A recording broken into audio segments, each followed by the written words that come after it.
What we have here is the end result of the meeting that is two-phased. It started on Monday with the experts group that worked Monday, Tuesday, Wednesday, and ended yesterday on Thursday. And today, they are the senior officials. They are called the steering committee, which is the PS level, to come and adopt what has been done over the week. And the product that comes out of this meeting will make an input to the SADC Ministerial Committee, the relevant SADC Ministerial Committee later.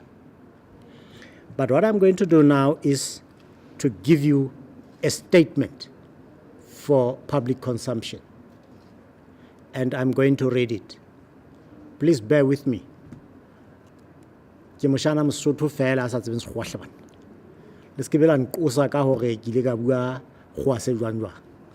Okay? So, I start. This is a statement on the state of food and nutrition security and vulnerability in Southern Africa for the year 2018. I've already told you that I am Haretsebe Mahosi. I'm the Chief Executive of the Disaster Management Authority in Lesotho. And the statement goes: the number of food insecure people in Southern African Development Community SADC region will increase by 13% to 29 million people in 2018-19, according to the State of Food and Nutrition Insecurity report compiled from the 2018 Vulnerability Assessment and Analysis of 11 SADC member states. The increasing regional food insecure population reverses the improvement seen in 2017-18 when the number fell to 27 million from 38 million in 2016-17. Over the past 10 years, the regional food insecure population has remained above 22.7 million. With increasing climate-induced shocks, there needs to be urgent action and sustained resilience building, or the food insecure population is likely to grow. Stunting levels declining at a slow pace. The SADC region is off track in reducing childhood stunting by 40%, which is the World Health Assembly target by 2025. The proportion of stunted children is increasing in Angola, Botswana, DRC, Madagascar, Mozambique, Seychelles, and the Republic of South Africa. The DRC, Madagascar, Mozambique, and Zambia have a high prevalence of stunting above 40%. Stunted children are more likely to fall ill and develop poor cognitive skills and learning. Their labor productivity, employment potential, and socialization are also affected later in life. At a regional meeting that was held this week in Maseru, Lesotho, which discussed the impact of food insecurity and its impact on the regional population, representatives of member states and development partners said it is important to focus on sustainable strategies that address chronic food and nutrition insecurity, which has plagued the region. We need to employ new ways of working to address food and nutrition insecurity because it is a threat to the region. We must find a way out of this. Cereal production.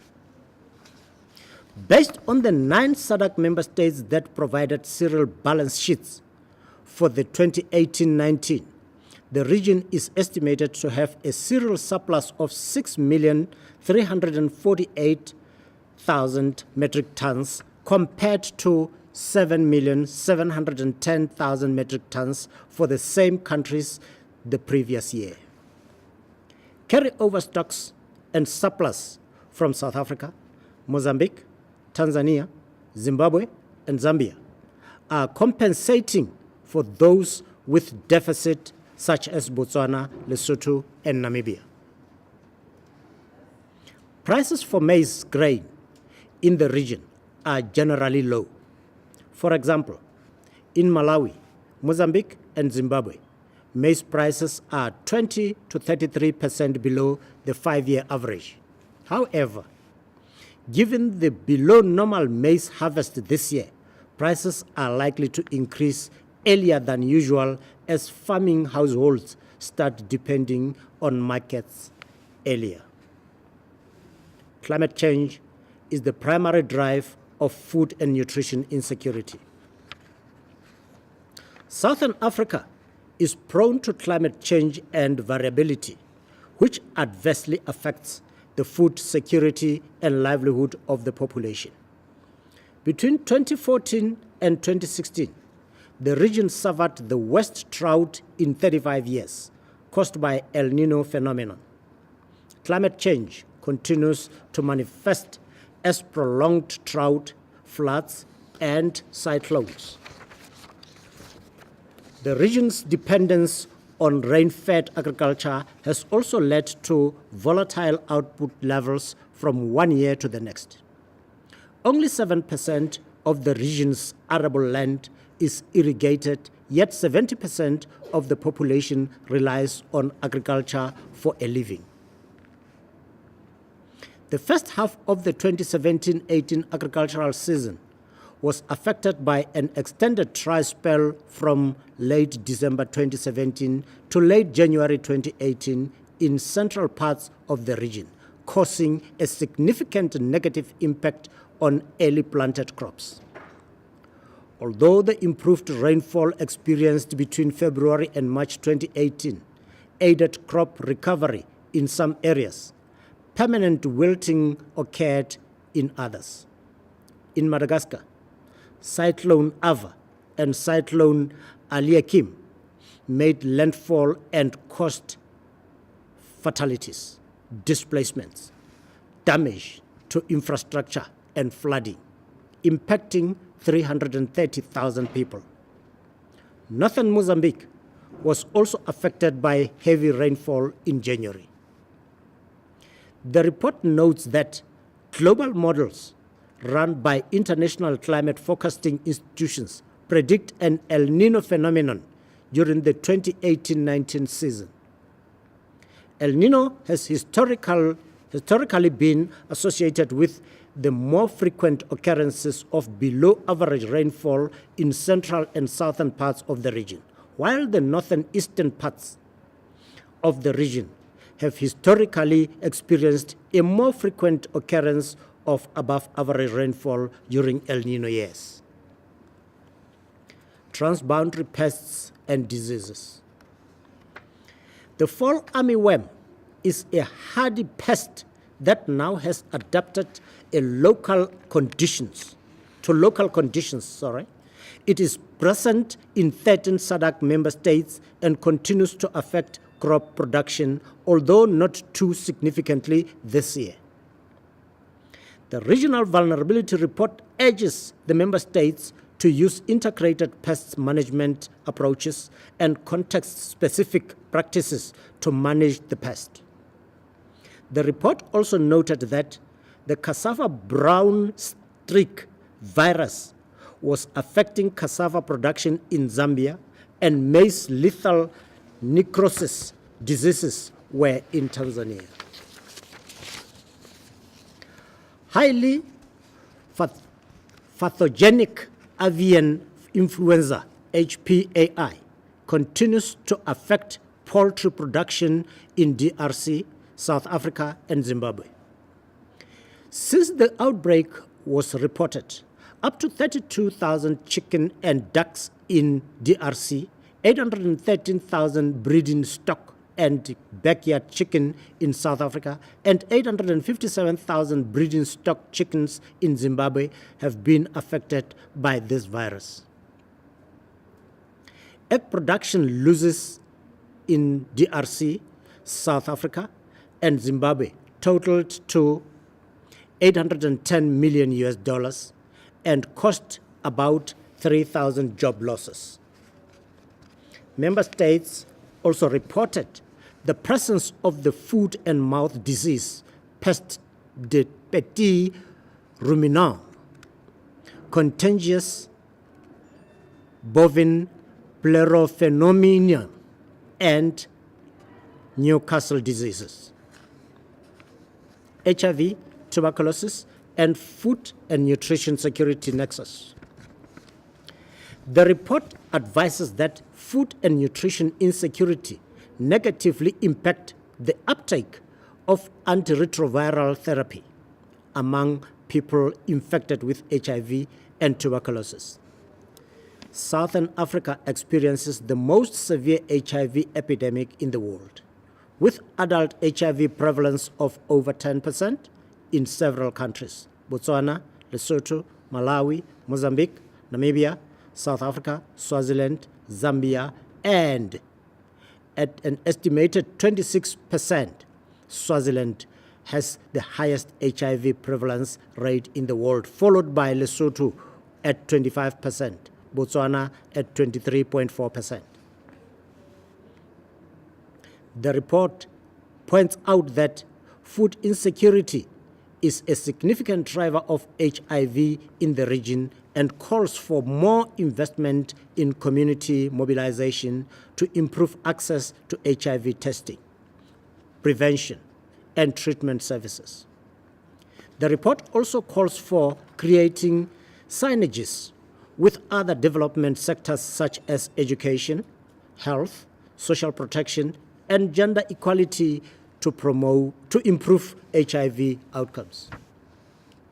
Recommendations. The report makes short, medium, and long-term recommendations to address chronic food and nutrition insecurity and vulnerability, including building the resilience of people, communities, and institutions to prevent, anticipate, prepare for, cope with, and recover from shocks.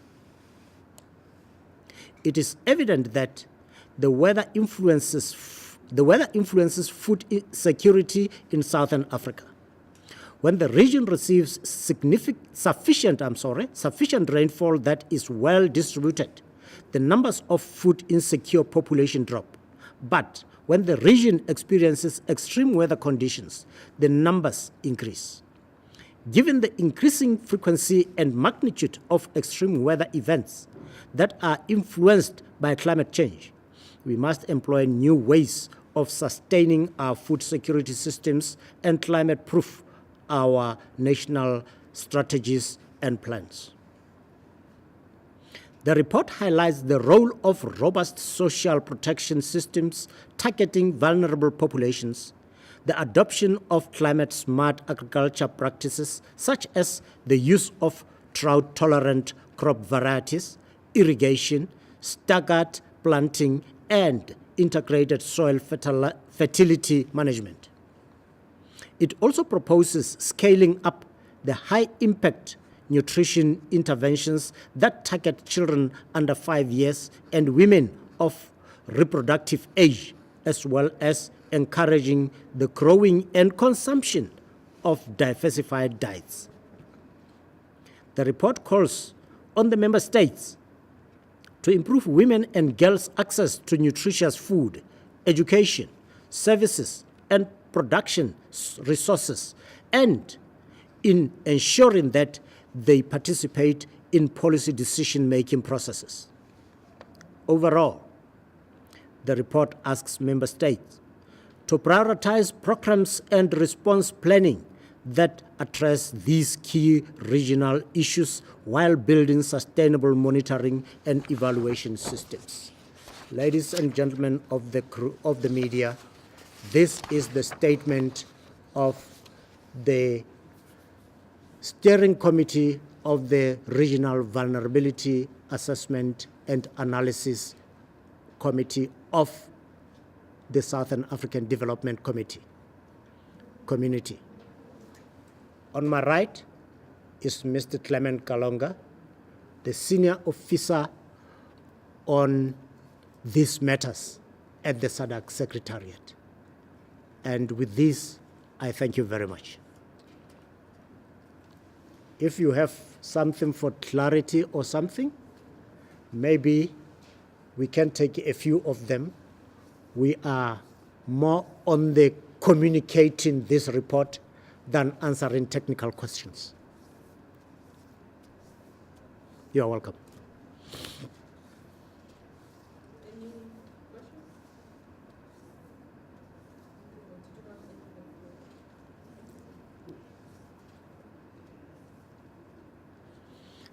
Thank you very much, colleagues.